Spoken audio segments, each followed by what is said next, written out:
खरं म्हणजे भास्करराव, तुम्ही अंतिम आठवड्याचं जे काही भाषण करायचं होतं ते आजच करून टाकलं. त्यामुळे आता अंतिम आठवड्यामध्ये कायदा सुव्यवस्था तुम्हाला घेताच येणार नाही. कारण नाही, त्याचं उत्तर मी आज सगळं देऊन टाकणार आहे. त्यामुळे अंतिम आठवड्याकरता कायदा सुव्यवस्थेचं फारसं काही शिल्लक राहणार नाही. मोठे आहेत ना, आपल्या वजनाप्रमाणेच इश्यू असतात. आपले छोटे मोठे इश्यू नसतात. पण तुमचं वजन छुपं आहे. माननीय अध्यक्ष महोदय, कायदा आणि सुव्यवस्थेच्या संदर्भात चर्चा होत असताना खरं म्हणजे महाराष्ट्र हे कायदा आणि सुव्यवस्थेच्या दृष्टीनं देशामध्ये एक अतिशय चांगलं राज्य मानलं जातं. स्थैर्य असलेलं, कायदा आणि सुव्यवस्था असलेलं राज्य मानलं जातं. आणि ही गोष्ट देखील खरी आहे की महाराष्ट्रामध्ये विविध प्रकारच्या घटना या होत असतात. घटना झाल्यानंतर त्याला आपण रिस्पॉन्स कसा देतो, त्याचं डिटेक्शन होतं की नाही, कन्व्हिक्शन होतं की नाही, या गोष्टी अधिक महत्त्वाच्या असतात. जगाच्या इतिहासामध्ये असं कुठलंच राज्य नाही की ज्या ठिकाणी गुन्हे घडले नाहीत. गुन्हे घडत असतात कारण प्रवृत्ती असतात. पण गुन्हेगारी प्रवृत्तीवर आपण कारवाई करतो की नाही, हा खरं म्हणजे कायदा आणि सुव्यवस्थेचा एक महत्त्वाचा निकष असतो. आणि किती गुन्हे घडले यापेक्षाही सेफ्टीचं परसेप्शन काय आहे हे अत्यंत महत्त्वाचं असतं. आणि त्या दृष्टीने ही गोष्ट खरी आहे की आपण जर बघितलं तर देशामध्ये महाराष्ट्र एक अतिशय महत्त्वाचं राज्य आहे. आणि देशामध्ये जर आपण तुलना केली तर जसं भास्कररावनी सांगितलं की आपला क्रमांक हा 8वा आहे. देशामध्ये जे काही वेगवेगळ्या प्रकारे महत्त्वाचे जे गुन्हे होतात, ओव्हरऑल गुन्ह्यांमध्ये महाराष्ट्राचा क्रमांक 8वा आहे. दिल्ली, केरळ, हरियाणा, तेलंगणा, मध्य प्रदेश, ओडिशा, आंध्र प्रदेश ही सगळी जी महत्त्वाची राज्य ही क्राईममध्ये आपल्यापेक्षा पुढे आहेत. आणि आपण जर शहरांचा विचार केला तर पहिल्या 5 मध्ये महाराष्ट्रातलं एकही शहर नाही. पहिल्या 10 मध्ये 7व्या क्रमांकावर आपल्याला नागपूर दिसतं. पण ते याकरता दिसतं की 2016 साली नागपूरमध्ये आपण नागपूर ग्रामीणचे जवळपास 25% भाग हा सामील केला. पण NCRBच्या डेटामध्ये त्याची लोकसंख्या ते पकडत नाहीत. त्यांचं म्हणणं असतं की सेन्ससची लोकसंख्याच आम्ही पकडू. आणि म्हणून गुन्हे वाढतात पण लोकसंख्या मात्र आपण सेन्ससचीच पकडतो, म्हणजे 2011ची पकडतो. आणि म्हणून जर आपण 2011च्या सेन्ससमधलेच या भागातली लोकसंख्या पकडली तर नागपूर शहर हे 22व्या 24व्या नंबरवर जातं. त्यामुळे तसा विचार केला तर पहिल्या 10 मध्ये आपलं कुठलंही आपला शहर नाही. मुंबईसारखी मेट्रोपोलिस ही देखील 15व्या क्रमांकावर आहे. पुण्यासारखी मेट्रोपोलिस 18व्या क्रमांकावर आहे. आपण बघितलं तर पहिल्या क्रमांकावर दिल्ली आहे, दुसऱ्यावर जयपूर आहे, तिसऱ्यावर इंदोर आहे, चौथ्यावर कोची आहे, 5व्यावर पटना आहे, मग लखनौ आहे, गाझियाबाद आहे, कानपूर आहे, कोझिकोड आहे. त्यामुळे तुलनेनं महाराष्ट्रातली जी शहरं आहेत, शहरीकरण इतक्या मोठ्या प्रमाणात झाल्यानंतर, विकास इतक्या मोठ्या प्रमाणात झाल्यानंतर देखील कायदा आणि सुव्यवस्था ही आपल्याला या ठिकाणी एक प्रकारे चांगल्या पद्धतीची पाहायला मिळते. हे होत असताना आपण जर बघितलं तर माननीय अध्यक्ष महोदय, यामध्ये आता मी फार डिटेलमध्ये सगळ्या जाणार नाही.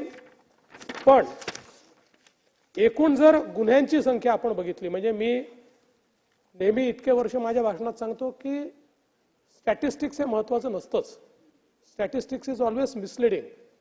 परसेप्शन काय हे अधिक महत्त्वाचं असतं. तरी देखील काही गोष्टी या स्टॅटिस्टिक्सनेच सांगाव्या लागतात. म्हणून मी सांख्यिकी आपल्या पुढे ठेवतो की 2024 मध्ये 2023च्याशी आपण जर तुलना केली तर गुन्ह्यांमध्ये 2586 ची घट आहे, त्याच्यामध्ये वाढ नाही आहे. आणि सदरची घट जी आहे ही आपल्याला खून, दुखापत, दरोडा, जबरी चोरी, घरफोडी, चोरी, दंगल, फसवणूक इत्यादी हेडमध्ये मोठ्या प्रमाणात घट झालेली पाहायला मिळते. काही गोष्टींमध्ये वाढ झालेली पाहायला मिळते.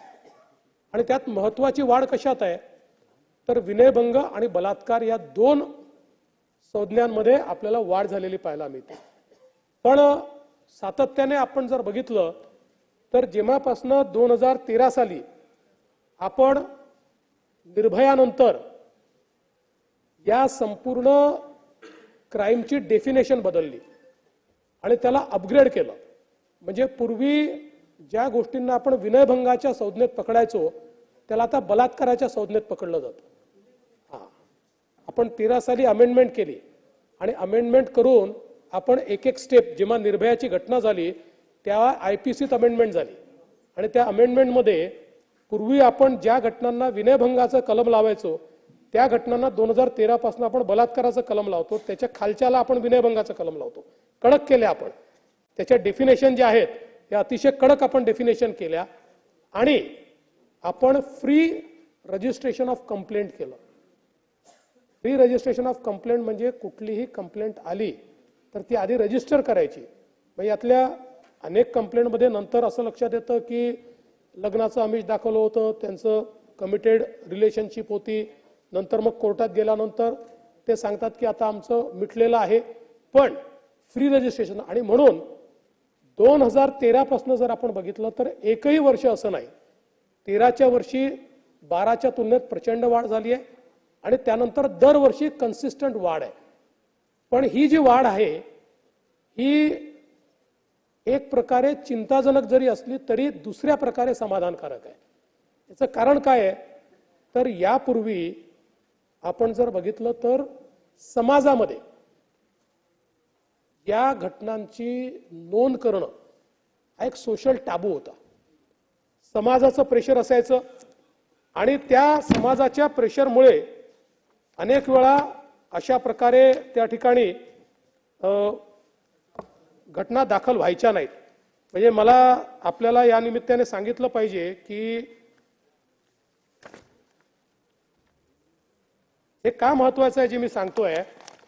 आपण जर महिलांवरचे अत्याचार या संज्ञेत बघितलं तर बलात्कारामध्ये आरोपीचं जे वर्गीकरण आहे त्याच्यामध्ये ओळखीच्या आरोपींचं वर्गीकरण किती तर 21 साली ते 98.77% आहे, 22 साली ते 99% आहे, 23 साली ते 99.40% आहे, 24 साली ते 99.58% आहे. म्हणजे फक्त 0.42% बलात्कार किंवा अशा प्रकारच्या घटना अनोळखी लोकांनी केलेल्या आहेत आणि 99.58% या ओळखीच्या लोकांनी केलेले बलात्कार आहेत. आणि म्हणूनच जरी या घटनाचं रजिस्ट्रेशन वाढत असलं तरी आपण हे लक्षात घेतलं पाहिजे की समाजामध्ये आता महिला बोलू लागल्या आणि घरचे लोक तुम्ही कंप्लेंट करू नका, लग्न होणार नाही, समाज काय म्हणेल याच्या पलीकडे चाललेला आहे. ही या संदर्भात समाधानाची बाब आहे.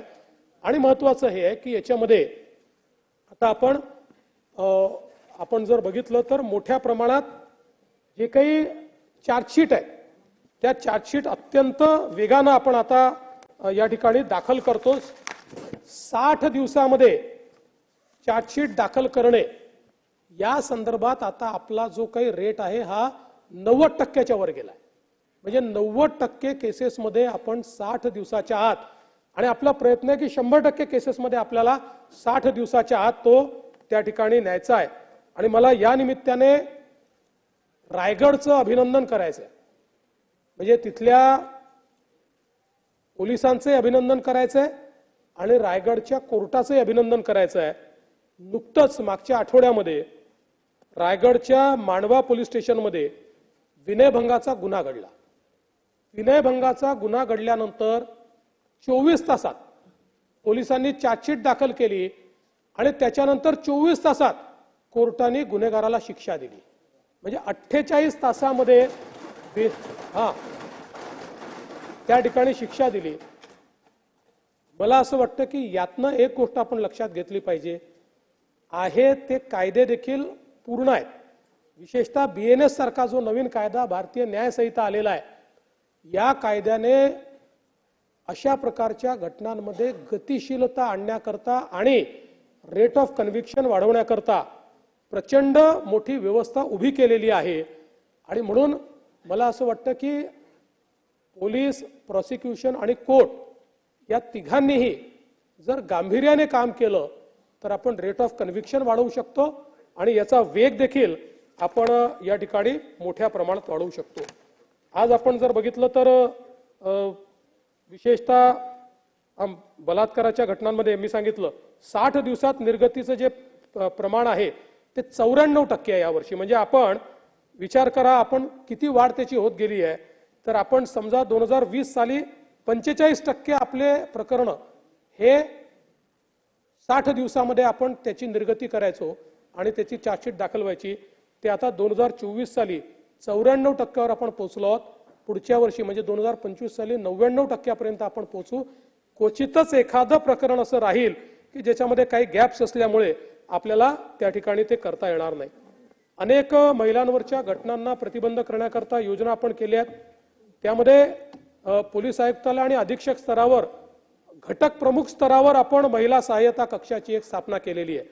म्हणजे खालच्या स्तरावर नाही, घटक प्रमुख जे आहेत त्या स्तरावर आपण ते केलेलं आणि प्रत्येक पोलीस ठाण्याला म्हणजे सातत्याने मागणी येते की महिला पोलीस स्टेशन उघडा। आपण कॉन्शियस निर्णय घेतला, एक महिला पोलीस स्टेशन उघडायचं, तिथे 0चा FIR दाखल करायचा, तिथनं पोलीस स्टेशनला पाठवायचं, किंवा तिथेच जर प्रत्येक महिलांवरच्या गुन्ह्याची उलगडा करायचा असेल तर मग जॉग्राफिकल लोकेशनला कुठेही असतील तरी त्यांना तितक्या दूर त्या पोलीस स्टेशनला जावं लागेल। आणि म्हणून आपण मागच्या काळात कॉन्शियस निर्णय घेतला की प्रत्येक पोलीस स्टेशनमध्ये महिला एक डेडिकेटेड असा सेल आपण तयार केलेला आहे आणि कुठल्याही क्षणी महिला जर एखादी तक्रार नोंदवायला गेली तर महिला अधिकाऱ्यांनीच ती तक्रार नोंदवून घेतली पाहिजे, अशा प्रकारचा आपण निर्णय केलाय। तशा प्रकारची व्यवस्था ही आपण केलेली आहे। आणि यासोबत विशेष न्यायालय आपण काही कार्यरत केले आहेत। आता नुकतंच लक्षात आलं की कारण शेवटी महिलांवरचे विशेष न्यायालय जे आहेत हे डेझिग्नेट माननीय उच्च न्यायालय करतं। आता आपल्याकडे त्या न्यायालयातले न्यायाधीश बदली झाले, काही ठिकाणी रिटायर झाले आणि त्यामुळे असं लक्षात आलं की मंजूर न्यायालयात मोठ्या प्रमाणात पण कार्यरत न्यायालय कमी आहेत। आणि म्हणून परवाच मी जी मुख्यमंत्री आणि मुख्य न्यायाधीश बैठक झाली त्या बैठकीत हा विषय फ्लॅग केला आणि मला माननीय मुख्य न्यायाधीशांनी त्या ठिकाणी आश्वस्त केलं की तात्काळ जेवढे महिलांच्या संदर्भात आणि पॉक्सोच्या संदर्भात जेवढे न्यायालय मंजूर आहेत ते सगळे न्यायालय कार्यरत होतील, एवढं त्या ठिकाणी जे काही आपले जे जजेस आहेत अपॉइंट करायचे आहेत ते आम्ही तात्काळ अपॉइंट करू, अशा प्रकारे त्यांनी आपल्याला या ठिकाणी सांगितलेलं आहे। दुसरं आपण दामिनी पथक, निर्भया पथक, भरोसा सेल अशा अनेक गोष्टी याच्यामध्ये सुरू केलेल्या आहेत ज्यातनं अल्पवयीन मुलींना आधार मिळावा। म्हणजे आता मोठ्या प्रमाणात आपण शाळा कॉलेजेसमध्ये आपल्या महिला पोलिसांनी जावं, PSI महिलांनी जावं, त्या ठिकाणी संवाद करावा, अशा प्रकारचा उपक्रम सुरू केला आणि काही जिल्ह्यांनी हा उपक्रम अतिशय चांगल्या प्रकारे त्या ठिकाणी राबवलेला आहे।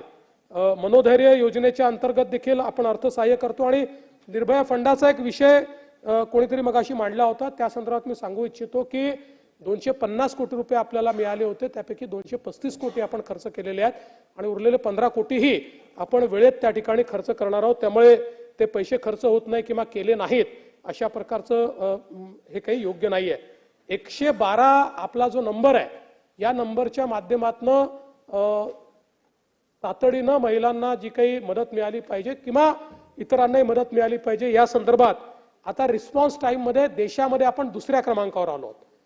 आणि आपण सांगतो म्हणून नाही तर हा जो काही रिस्पॉन्स टाइम आहे हा केंद्र सरकारशी लिंक्ड आहे, कारण आता सगळं आपलं CCTNS मुळे आणि आपली सगळ्या सिस्टीम डिजिटल असल्यामुळे प्रत्येक गोष्ट रेकॉर्ड होते। त्याच्यामुळे किती वेळात आपण पोहोचलो या संदर्भातला सगळा रेकॉर्ड त्या ठिकाणी येतो। कॉल आल्यानंतर किती वेळात पोलीस पोहोचतात याच्यामध्ये तेलंगणा पहिल्या क्रमांकावर, आपण दुसऱ्या क्रमांकावर, पण आपण हे ठरवलंय की कुठल्याही परिस्थितीत यावर्षी आपण तेलंगणाचा टायमिंग मॅच करायचा आणि पुढच्या वर्षी तेलंगणापेक्षाही क्विक रिस्पॉन्स आपण करायचा। त्या दृष्टीने ज्या इन्फ्रास्ट्रक्चर गॅप्स आहेत त्या गॅप्स पूर्ण करण्याचा प्रयत्न हा आपण या ठिकाणी करतो आहोत। अनैतिक मानवी वाहतूक या संदर्भात आपण एक समन्वय कक्षाची स्थापना केलेली आहे, विशाखा समिती आपण स्थापन केली आहे, पीडित महिलांच्या सहायतेसाठी 124 समुपदेशन कक्ष आपण तयार केलेले आहेत आणि जनजागृती प्रबोधन या सर्व गोष्टींकरता मोठ्या प्रमाणात आपण त्या ठिकाणी प्रयत्न करतो। लहान मुलींचे लैंगिक अत्याचार जे आहेत या संदर्भातही आपण मोठ्या प्रमाणात काम सुरू केलं आणि सगळ्यात महत्त्वाचं जे आपल्या पोलिसांनी चांगलं काम केलेलं आहे ते म्हणजे ऑपरेशन मुस्कान, जे आपण 2016 पासून सुरू केलं, 15 पासून, आणि 2015 पासून 2023 पर्यंत 12 ऑपरेशन मुस्कान आपण केले आणि याच्या अंतर्गत 38,910 लहान मुलं आणि मुली यांचा शोध घेऊन त्यांना त्यांच्या घरापर्यंत आपण पोहोचवलं आणि महाराष्ट्राने हा जो ऑपरेशन मुस्कान केलेला आहे याला देश पातळीवर देखील खूप मोठ्या प्रमाणात केंद्र सरकारने त्याची तारीफ केली आहे आणि इतर राज्यांनाही त्या संदर्भात कारवाई करण्याकरता सांगितलेलं आहे। एक स्पेशल टास्क फोर्स देखील पॉस्कोच्या संदर्भात आपण केलेला आहे आणि पॉस्कोच्या संदर्भात चार्जशीट वगैरे वेळेत झाली पाहिजे या संदर्भात आपण प्रयत्न करतो। एक 1098 ही एक टोल फ्री अशा प्रकारची व्यवस्था देखील आपण या निमित्ताने सुरू केलेली आहे आणि म्हणून मला असं वाटतं की मोठ्या प्रमाणात हे काम आज आपल्याकडे होताना आपल्याला पाहायला मिळतं आहे। आज आपण जर बघितलं तर गुन्ह्याच्या संदर्भात मी आपल्याला सांगितलेलं आहे, यासोबत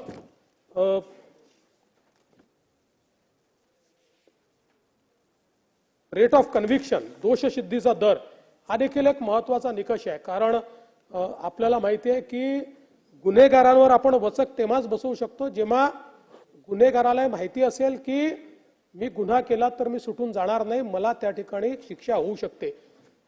मला आपल्या निश्चित लक्षात आणून द्यायचं आहे की 2008, 2009, 2010, 2011, 2012 या 5 वर्षाचा आपण रेट ऑफ कन्व्हिक्शन महाराष्ट्राचा पाहिला तर तो 9% ॲव्हरेज, 9%। म्हणजे 100 गुन्हेगारांपैकी 91 सुटत होते आणि केवळ 9 गुन्हेगार त्या ठिकाणी पकडले जात होते किंवा त्यांना शिक्षा होत होते। 2014 साली आपण त्या ठिकाणी 14 GR काढले आणि त्याचं इम्प्लिमेंटेशन सुरू केलं आणि त्यानंतर 2015 पासून तो वाढणं सुरू झालं। 2015ला तो 33% झाला, मग 34% झाला। आज मला सांगताना आनंद वाटतो की 2024चा आपला रेट ऑफ कन्व्हिक्शन हा 50% पर्यंत पोहोचलेला आहे। म्हणजे ॲव्हरेज 9%वरनं आपण 50%वर पोहोचलो आहोत। जे गुन्हेगार आपण पकडतो त्यापैकी 50% लोकांना शिक्षा होते, पण हेही अजून समाधानकारक नाहीये। आपल्याला किमान 75% पर्यंत पोहोचावं लागेल।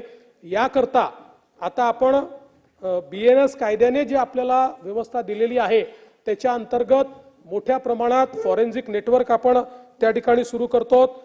न्याय सहाय्यक वैज्ञानिक प्रयोगशाळा आणि उत्कृष्टता केंद्र हे आपण त्या ठिकाणी तयार केलेलं आहे। ऑटोमेटेड प्रोजेक्ट त्याचा तयार केलेला आहे।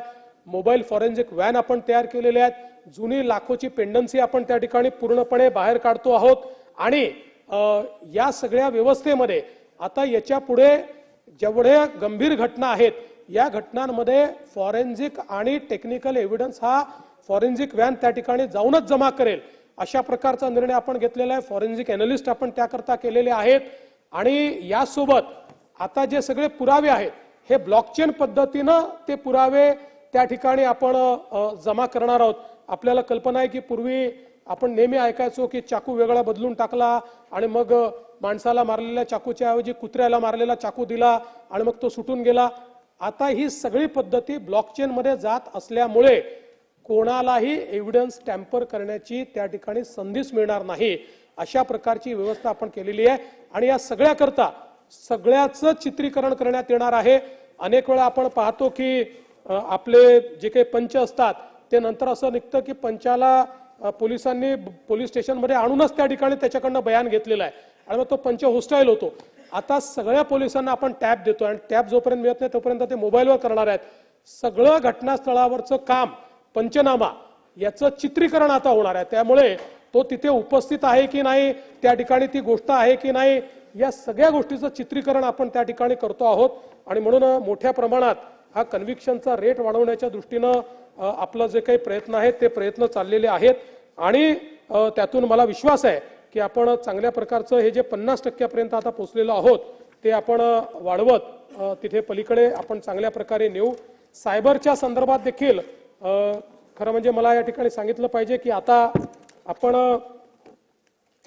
सायबरच्या संदर्भात आपण 51 सायबर लॅब आपल्या तयार केलेल्या आहेत आणि आपलं महासायबर नावाचं जे एक अतिशय महत्त्वाचं हेडक्वार्टर हे आता नवी मुंबईमध्ये तयार झालेलं आहे आणि देशाच्या पातळीवरचं सर्वात आधुनिक अशा प्रकारचं सायबर हेडक्वार्टर हे आता महाराष्ट्रामध्ये झालेलं आहे। परवाच्या मंत्रिमंडळाच्या बैठकीत आम्ही त्याला कॉर्पोरेशनमध्ये रूपांतरित केलं, कारण 3 राज्यांनी आपल्याला आपल्या सायबर एक्सलन्स सेंटर जे आहे याला त्यांच्या राज्याचं काम दिलेलं आहे की आमच्या राज्यामध्ये येऊन अशा प्रकारचं सायबर सेंटर तुम्ही तयार करा। आणि 2 देशांनी आपल्याला आता एक्सप्रेशन ऑफ इंटरेस्ट दिलेला आहे की अशा प्रकारचं सायबर सेंटर हे आमच्या देशामध्ये आपल्याला तयार करायचं आहे। म्हणून आपल्याकरता तर हे सायबर सेंटर काम करेलच, पण आपला प्रयत्न असा आहे की कॉर्पोरेशन तयार करून त्यातनं कमर्शियली देखील आपण अशा प्रकारचे सायबर सेंटर तर तयार करूच, पण त्यासोबत देशभरामध्ये किंवा राज्यातल्या कुठल्याही बँकेमध्ये, कुठल्याही इन्स्टॉलेशनमध्ये, कुठल्याही इंडस्ट्रीमध्ये, कुठल्याही फॅक्टरीमध्ये त्या ठिकाणी सायबरशी संबंधित ऑडिट हे करण्याची कॅपेबिलिटी आपल्याकडे आज देशातले जे सगळे मोठे टूल्स आहेत हे सगळे लायसन्स टूल आपल्याकडे आहेत। तसं मॅनपॉवर आपण त्या ठिकाणी सगळं घेतलेलं आहे आणि म्हणून एक आता आपल्याला केंद्र सरकारने 1045 हा नंबर देखील आता अलॉट केलेला आहे। आतापर्यंत गेले 6 महिने आपण प्रायोगिक स्तरावर हे चालवत होतो, आता गोलेव आपण ते केलेलं आहे आणि मला सांगितलं पाहिजे की येत्या काळामध्ये आपली कॅपेबिलिटी असेल की एखादा सायबर गुन्हा घडल्यानंतर 24 तासामध्ये आपण किमान तो उघडकीस आणू शकू आणि जर गोल्डन अवरमध्ये आपल्याला त्याची माहिती मिळाली तर तो सगळा पैसा देखील आपण थांबवू शकू, अशा प्रकारची कॅपेबिलिटी आपण केली आहे। कारण या आपल्या सायबर प्लॅटफॉर्मशी सगळ्या बँक, सगळ्या NBFC, सगळे सोशल मीडिया जे काही तुमचे प्लॅटफॉर्म्स आहेत या सगळ्यांना आपण त्याच्याशी इंटिग्रेट केलेलं आहे आणि म्हणून एक फार मोठी कॅपेबिलिटी सायबरच्या क्षेत्रात आपण तयार केली आहे। आपल्याला कल्पना आहे की आज सगळ्यात जास्त आपल्याला सायबर गुन्ह्यांचा सामना करावा लागतोय आणि हजारो कोटी रुपये हे लोकांचे जात आहेत आणि उशिरा कंप्लेंट्स आल्यामुळे गुन्हा जरी उघडकीस आला तरी 10 राज्य 10 देश परिवर्तित करून कुठल्या तरी अशा देशाच्या खात्यामध्ये पैसे जातात की ज्या देशाशी आपला कुठलाही करार नाही आणि त्यामुळे ते पैसे आणणं आपल्याला अतिशय कठीण जातं आणि म्हणून गोल्डन अवरमध्ये हे काम करण्याच्या दृष्टीने खूप मोठ्या प्रमाणात आपण त्या ठिकाणी आपण काम करतोय। आता 2024 मध्ये याचाच उपयोग करून नाही करावं लागतं। आता आपण जी प्लॅटफॉर्म आपण तयार केलेला आहे बँकांनी जर सपोर्ट केला नाही, आता फॉर्च्युनेटली सुप्रीम कोर्टाने तर असाही निर्णय दिलाय की जेव्हा फ्रॉड होतो आणि त्या फ्रॉडमध्ये जर बँकांची चूक असेल तर आता बँकांनी पैसे भरून द्यायचे। आता सुप्रीम कोर्टाचा निर्णय आलेला आहे। आतापर्यंत बँका तयार नसायच्या पण आता बँकांनी ते पैसे भरून द्यायचे आहेत। त्यामुळे आता बँका ज्या आहेत अशा याच्यात आता म्हणजे आता मी आपल्याला सांगतो की 2024 साली जवळपास 440 कोटी रुपये हे आपण या फ्रॉड्समध्ये थांबवले, बँकांमध्ये गोठवले आणि त्या लोकांचे ते पैसे जे आहेत ते आपण परत केले। आणि त्यासोबत एक ऑपरेशन ब्लॅकफेस आपण सुरू केलेला आहे ज्याच्या अंतर्गत लहान मुलांचे अश्लील व्हिडिओ असतील, पोर्नोग्राफिक व्हिडिओज असतील हे सोशल मीडियावर शोधून काढायचे आणि ते सोशल मीडियावरनं त्या ठिकाणी काढून टाकायचे। यापूर्वी आपल्याला अशा प्रकारच्या गोष्टींकरता केंद्र सरकारकडे जावं लागायचं, त्यांना विनंती करावी लागायची। उदाहरणादाखल एखादा सेन्सिटिव्ह कम्युनल अशा प्रकारचा एखादी गोष्ट टाकल्यानंतर आपल्याला सेंट्रल गव्हर्नमेंटकडे जावं लागायचं, त्यांच्याकडे आपल्याला विनंती करावी लागायची, मग ते त्या सोशल मीडिया प्लॅटफॉर्मला विनंती करायची आणि अनेक वेळा मग शनिवार रविवार आला की ते सांगायचे आम्ही शनिवार रविवारी काम करत नाही, आम्ही सोमवारी काम करू आणि मग त्याचा परिणाम असा व्हायचा की इकडे तर दंगली घडून जायच्या। आता ही कॅपेबिलिटी आपल्याकडे तयार झाली आहे, त्याच्यामुळे आता अशा प्रकारच्या सोशल मीडिया प्लॅटफॉर्मला तात्काळ त्या क्षणी आपण सांगू शकतो। अर्थात प्रत्येक वेळी ते रिस्पॉन्ड करतात असं नाही, कारण ते आपल्या ज्युरिस्डिक्शनच्या बाहेर आहेत, ते परदेशात बसलेले आहेत, पण बहुतांश वेळी ते आपल्याला त्या ठिकाणी रिस्पॉन्ड करतात, काही वेळी करत देखील नाहीत। ही देखील एक चिंतेची बाब आहे जी केंद्र सरकार करता देखील चिंतेची बाब आहे, पण त्या संदर्भातलं काम जे आहे ते निश्चितपणे मोठ्या प्रमाणात हे चाललेलं आहे। नार्कोटिक्सच्या संदर्भात खरं म्हणजे मी विश्वजित जी ज्यावेळेस राज्यपालांचं रिप्लाय म्हणजे अभिभाषणाला मी रिप्लाय दिला त्यावेळी त्याच्यावर अतिशय सविस्तर मी बोललेलो आहे, पण एवढंच सांगतो की त्या संदर्भात आता आपल्याला दिसतंय की खूप मोठ्या प्रमाणात कारवाई आपण सुरू केलेली आहे. आपण जसं सांगितलं की या ज्या फॅक्टरीत आता कुठेही बंद केमिकल फॅक्टरी असेल तर तिथे आपली व्हिजिट होते. MIDC ला आपण अलर्ट केलेला आहे. बंद केमिकल फॅक्टरी ही पोटेन्शियल ड्रग तयार करण्याची फॅक्टरी बनू शकते अशा प्रकारचं हे असल्यामुळे MSAB आपल्या MIDC कडनं तशा प्रकारचे आपण कुठे कुठे बंद फॅक्टऱ्या आहेत त्याचं इन्स्पेक्शन आपण सुरू केलेलं आहे आणि मोठ्या प्रमाणात हे काम चाललेलं आहे. पण ही गोष्ट देखील खरी आहे की यात अधिक जाणीव जागृती करण्याची आवश्यकता आहे, कारण कमी क्वांटिटी असते आणि त्यात जास्त पैसा असतो, त्यामुळे ती पकडणं देखील अनेक वेळा कठीण जातं. आणि म्हणून या संदर्भात खूप मोठ्या प्रमाणात आपण एक कारवाई हातामध्ये घेतली आहे. आणि जसं मी त्या दिवशी सांगितलं की आपण हा निर्णय देखील या निमित्ताने केलेला आहे की कोणीही पोलीस हा जर NDPSशी संबंधित गुन्ह्यामध्ये पोलीस जर आढळला तर त्याला त्या ठिकाणी बडतर्फच करायचं, त्याला कुठल्याही परिस्थितीमध्ये सस्पेंड करायचं नाही. हा निर्णय देखील आपण केलेला आहे. आणि हे देखील मला सांगितलं पाहिजे की पहिल्यांदा राज्यामध्ये आपण प्रत्येक युनिट करता सेपरेट अँटी नार्कोटिक्स फोर्स आता तयार केला. त्याचे नवीन आपण जागा तयार केल्या, म्हणजे नुसतं असलेल्या फोर्समधनं कार्व आउट नाही केला, त्याच्या जागा तयार केला, त्याची हायरार्की तयार केली आणि प्रत्येक युनिटला त्या संदर्भातली कॅपेबिलिटी आता आपण तयार करून दिलेली आहे, जेणेकरून पूर्वी मोठ्या युनिटमध्ये कमिशनरेटमध्ये अँटी नार्कोटिक सेल असायचा पण तो खाली नव्हता, तो आता प्रत्येक पोलीस स्टेशन पर्यंत हा अँटी नार्कोटिक सेल हा आता आपण तयार करतो आहोत, जेणेकरून त्याच्यावरही आपलं पूर्णपणे हो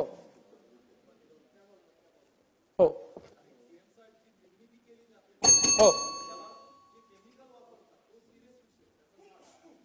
प्रॉब्लेम एकच सांगतो की नाही, त्याच्यातला प्रॉब्लेम एवढाच आहे की या ज्या गोष्टी खाली बसून ना मोहीत बोलणं, ज्या गोष्टी याच्यामध्ये वापरल्या जातात त्या साध्या लायसन्सवर इम्पोर्ट कराव्याच लागत नाही, साध्या लायसन्सवर प्रोक्युअर करावे लागतात. त्यामुळे आता जसं आपण काही निर्णय केले आणि ते बऱ्यापैकी करतोय की कोडीन, आपल्याला माहिती आहे कफ सिरप जे आहे याच्यामध्ये कोडीन असतं.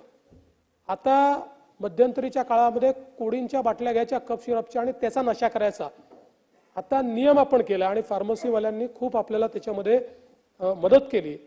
आता त्यांना आपण CCTV लावायला लावली आहेत आणि कोडीनच्या संदर्भात आपण त्यांना प्रिस्क्रिप्शन शिवाय कोडीन द्यायचं नाही आणि कुठल्या प्रिस्क्रिप्शनवर दिलं याचा रेकॉर्ड ठेवायला सांगितलेला आहे. त्यामुळे कुठेही आपण इन्स्पेक्शन केल्यानंतर आपल्याला त्याचा रेकॉर्ड आता पाहता येतो आणि याच्यामुळे कोडीनचं इम्पोर्ट हे अचानक आपण पाहिलं असेल तर कमी झालेलं आहे. त्यामुळे त्याच्यावर आपण तशा प्रकारे करतोय. पण हे जे आज सिंथेटिक ड्रग्ज आहेत ज्याच्यामुळे तरुणाई पण खराब होते, हे सिंथेटिक ड्रग तयार करणं फार सोपं आहे. म्हणजे कढाईमध्ये रस टाकून जसं आपण तयार करतो तशा प्रकारे ड्रग्ज तयार होत आहेत. आणि म्हणून ही आपल्याकरता चिंतेची बाब आहे. याच्याकरता काही खूप एक्झॉटिक केमिकल्स वगैरे काही लागत नाहीत, साध्या केमिकलने तयार होतात. म्हणून याच्यावर आपल्याला इंटेलिजन्सच्या मदतीनेच कारवाई करावी लागते, ती आपण करतो आहोत. आणि याच्याशी संबंधित जे केमिकल्स आहेत ते कोण कोण त्या ठिकाणी कोणाकडे लायसन्सेस आहेत, ते बरोबर वापरतायत की नाही या संदर्भातही इंटेलिजन्स जमा करण्याचं काम आपण या ठिकाणी करतोय. मला एक गोष्ट अजून या ठिकाणी सांगितली पाहिजे की जी नॅशनल फॉरेन्सिक लॅबोरेटरी आहे, या नॅशनल फॉरेन्सिक लॅबोरेटरीनी आता national forensic science university, not laboratory, या नॅशनल फॉरेन्सिक सायन्स युनिव्हर्सिटीने आपले 3 केंद्र युनिव्हर्सिटी 3 ठिकाणी तयार करण्याचं ठरवलं आहे. त्याच्यामध्ये एक महाराष्ट्रामध्ये देखील आता त्यांनी कालच 18 मार्चला नोटिफिकेशन काढलं, एक महाराष्ट्रामध्ये, एक छत्तीसगडमध्ये आणि एक ओडिसामध्ये. त्या ठिकाणी अशा प्रकारे ही महाराष्ट्रामध्ये नागपूरमध्ये ही आपली नॅशनल फॉरेन्सिक सायन्स युनिव्हर्सिटी ही त्या ठिकाणी तयार करण्याचा केंद्र सरकारने निर्णय घेतलेला आहे. याच्यामुळे फॉरेन्सिक सायन्समध्ये खूप मोठी कॅपेबिलिटी आपल्याकडे तयार होईल आणि त्यातनं गुन्हे जे आहेत त्या गुन्ह्यांच्या अन्वेषणामध्ये आपल्याला एक महत्त्वाचा फायदा हा त्या माध्यमातून मिळेल. यासोबत आपण जर बघितलं तर आता आपण आर्टिफिशियल इंटेलिजन्समध्ये देखील खूप मोठ्या प्रमाणात मार्वल नावाची एक प्रणाली विकसित केली आहे, ज्याच्यामध्ये Maharashtra advance research and vigilance for advance law enforcement limited अशा प्रकारे मार्वल ही आपण IIMच्या सोबत तयार केलेली अशा प्रकारची आपली एक खूप महत्त्वाची कंपनी आहे.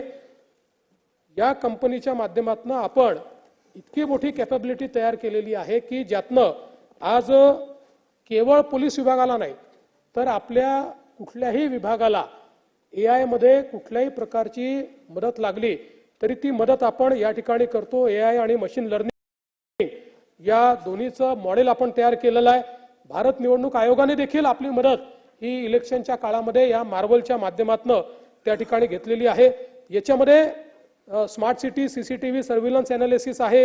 याच्यामध्ये सीमा चौक्यांवर संशयास्पद वाहनांच्या हालचालीवर लक्ष ठेवणे आहे. बेकायदेशीर वितरणाचे सूचक विसंगत वर्तन ओळखण्याचे आणि मद्य उत्पादनाचे निरीक्षण करणे या सगळ्या गोष्टी याच्यामध्ये आहेत. आणि यासोबत आपण आता एआयचा उपयोग करून म्हणजे मी एक आपल्याला उदाहरण सांगतो की मध्यंतरीच्या काळामध्ये नंदुरबारमध्ये एक घटना झाली आणि त्या घटनेमध्ये अतिशय अंधुक अशा प्रकारचा ज्याने मर्डर केला त्याचा फोटो आला आणि त्याच्या मोटरसायकलची नंबर प्लेट देखील ठीक आली नाही. पण आपण या एआयचा उपयोग केल्यावर त्याचं एक्झॅक्ट स्केच आपल्याला तयार करता आलं आणि ती जी अर्धवट नंबर प्लेट म्हणजे तिरपी जी आली होती ती नंबर प्लेट देखील योग्य प्रकारे एआयतनं रिकन्स्ट्रक्ट झाली आणि त्यामुळे 48 तासामध्ये तो आरोपी आपण त्या ठिकाणी पकडू शकलो. तर अशी एआयची कॅपॅबिलिटी ही आपण या ठिकाणी तयार केलेली आहे. आणि यातनं आपण आता वेगवेगळ्या विभागांना जी आपण त्यातनं मदत देतोय त्यामध्ये परिवहन विभाग आहे, वन विभाग आहे, कारागृह विभाग आहे, राज्य उत्पादन शुल्क विभाग आहे आणि मत्स्य व्यवसाय असे हे जे सगळे विभाग आहेत ज्यांचा लॉ एन्फोर्समेंटची कुठल्या ना कुठल्या पद्धतीनं म्हणजे मासेमारी करणारे बोटी वगैरे याचा लॉ एन्फोर्समेंटशी संबंध आहे. अशा सगळ्या विभागांना आपण त्यातनं मदत करतो आहोत.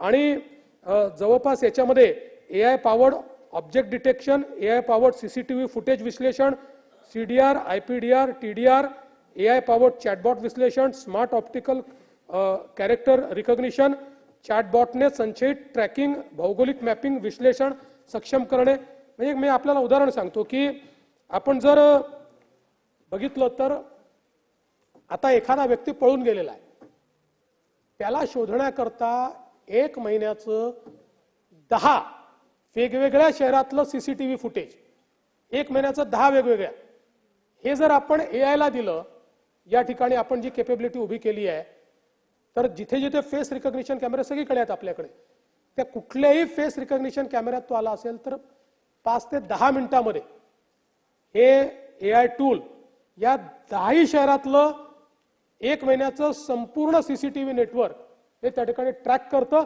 आणि कुठेही तो व्यक्ती आणि त्यांनी चेहरा म्हणजे त्यांनी कटिंग केली असेल, त्यांनी मिशी काढली असेल, त्यांनी दाढी वाढवली असेल तरीही आपण त्याला रिकॉग्नाइज करू शकतो, त्याला आपण पकडू शकतो.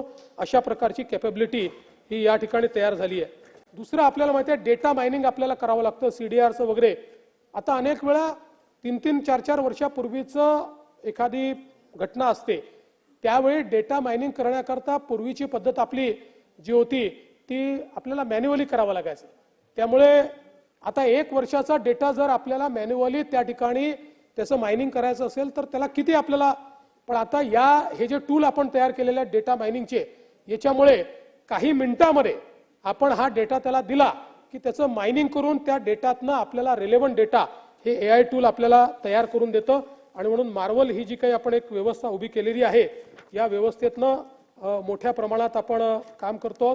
सीसीटीव्हीच्या संदर्भात आपण आता चांगल्या प्रकारची व्यवस्था सगळीकडे उभी करतो आहोत आणि सीसीटीव्हीमध्ये आर्टिफिशियल इंटेलिजन्सचा उपयोग आपण करतो आहोत आणि यासोबत याच सीसीटीव्हीचा उपयोग करून ट्रॅफिक मॅनेजमेंटमध्ये देखील आपण त्याचा उपयोग आता पुढच्या काळामध्ये चालू केलेला आहे. आपल्याला आज जे काही मॉड्यूल्स आपण एक गुगल सोबत करार केलेला आहे आणि त्या करारामध्ये आपण एक centre of excellence in AI Google सोबत तयार केलेला आहे.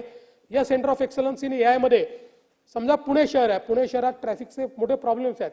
गेल्या 1 वर्षाचं जे काही सीसीटीव्हीचं फीड आहे हे जर आपण त्याला दिलं जे दिलंय आपण तर त्याच्या आधारावर कुठल्या स्पॉटला जास्त ट्रॅफिक जाम्स होतात, कुठल्या काळामध्ये होतात, काही असे सण असतात किंवा काही एखादा काळ असतो किंवा काही सुट्ट्यांचे काळ असतात, कुठल्या टाइमला होतात, असं सगळं प्रेडिक्टिव्ह अनालिसिस करून आणि त्याच्यावर आपण काय उपाययोजना केली पाहिजे किंवा कसं डायव्हर्शन केलं पाहिजे अशा प्रकारचं आपल्याला त्यातनं जे आहे ते मिळतं. त्यामुळे सीसीटीव्हीच्या नेटवर्कचा आपण अतिशय चांगला उपयोग हा या निमित्ताने आता करतो आहोत.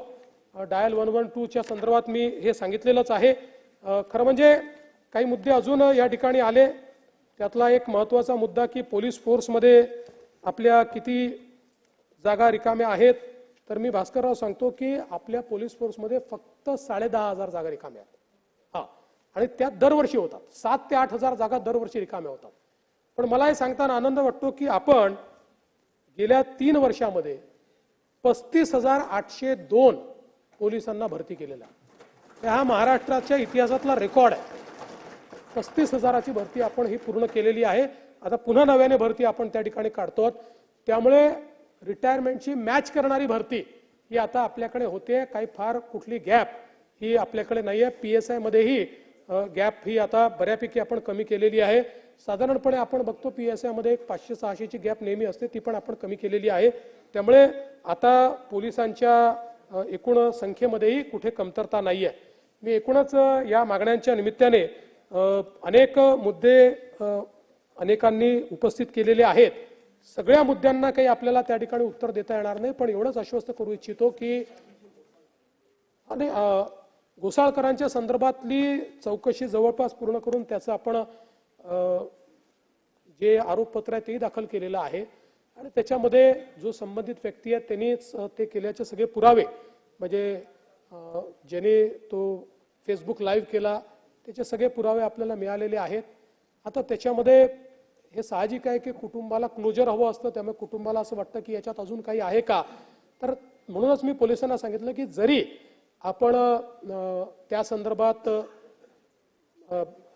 काय म्हणतात त्याला चार्जशीट दाखल केली असली तरी देखील तुम्ही चौकशी बंद करू नका. याचे काही अजून अँगल सापडतात का ते आपण बघा. तशा प्रकारचं अँगल काही असतील तर ते बघणं आमचं चाललेलं आहे. एक मुद्दा अजून या ठिकाणी मला असं वाटतं नानाभाऊ आपण बसल्या बसल्या बघला रोहित पवारांनी मांडला की CP वेगळं बोलले आणि मी असं बिलकुल नाही. CPंनी हे सांगितलं की हे प्री प्लॅन होतं की नाही या संदर्भात आम्ही चौकशी करतो आहोत, या संदर्भात आम्ही त्याची माहिती घेतो आहोत. अजून आम्ही अंतिम निष्कर्षाला आलेलो नाही नागपूरच्या प्रकरणात. त्यामुळे CP वेगळं बोलले मी वेगळं. CP जे ब्रीफ करतात तेच इथे आपण बोलत असतो, काही फार आपण वेगळं बोलत नाही. त्यांच्याचकडनं आपल्याकडे ब्रीफिंग येतो.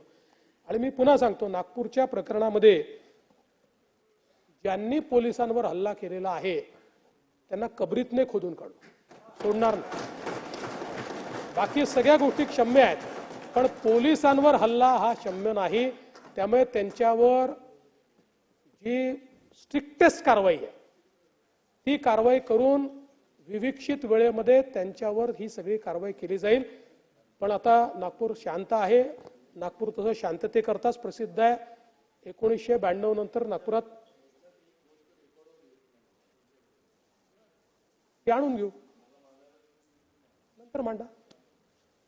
त्यामुळे 1992 नंतर नागपूरमध्ये कधीही दंगल झालेली नाही. त्यामुळे परवाचा झालेला इन्सिडन्स हा काही लोकांनी याच्याकरता काही हा समाज तो समाज असं नाही, पण काही लोकांनी हा जाणीवपूर्वक केलेला त्या ठिकाणी लक्षात येतो. कारण जसं त्या ठिकाणी औरंगजेबाची कबर जाळली गेली आणि त्याच्यावर कुठली आयात लिहिलेली नव्हती, कुठलीच नाही. त्याचं नीट आम्ही व्हेरिफिकेशन केलं, त्याला मॅग्निफाय करूनही व्हेरिफिकेशन केलं. पण जाणीवपूर्वक आयाती जाळल्या अशा प्रकारचे त्या ठिकाणी मेसेजेस फिरवण्यात आले आणि त्यातून अशा प्रकारची घटना पुढची जी काही आहे ती घडलेली आहे. आणि म्हणून अशा प्रकारे जे लोक सामाजिक स्वास्थ्य बिघडवतात, जाणीवपूर्वक अशा प्रकारच्या अफवा पसरवतात, त्यांनाही दोषी धरण्यात येईल आणि त्याची कारवाई झालेली आहे. काही लोकांना पकडलेलं देखील आहे. त्यामुळे या संदर्भात कुठल्याही परिस्थितीमध्ये अतिशय कडक कारवाई ही केल्याशिवाय आम्ही थांबणार नाही. मी पुन्हा एकदा सभागृहाला या निमित्ताने आश्वस्त करू इच्छितो की कायदा आणि सुव्यवस्थेच्या निमित्ताने निश्चितपणे अनेक चॅलेंजेस आपल्या समोर आहेत, पण राज्य सरकार ते चॅलेंजेसला सामोरं जाऊन त्यातनं राज्यातल्या जनतेला चांगल्यात चांगलं कायदा आणि सुव्यवस्थेची परिस्थिती कशी असेल राखता येईल असा प्रयत्न राज्य सरकार निश्चितपणे करते.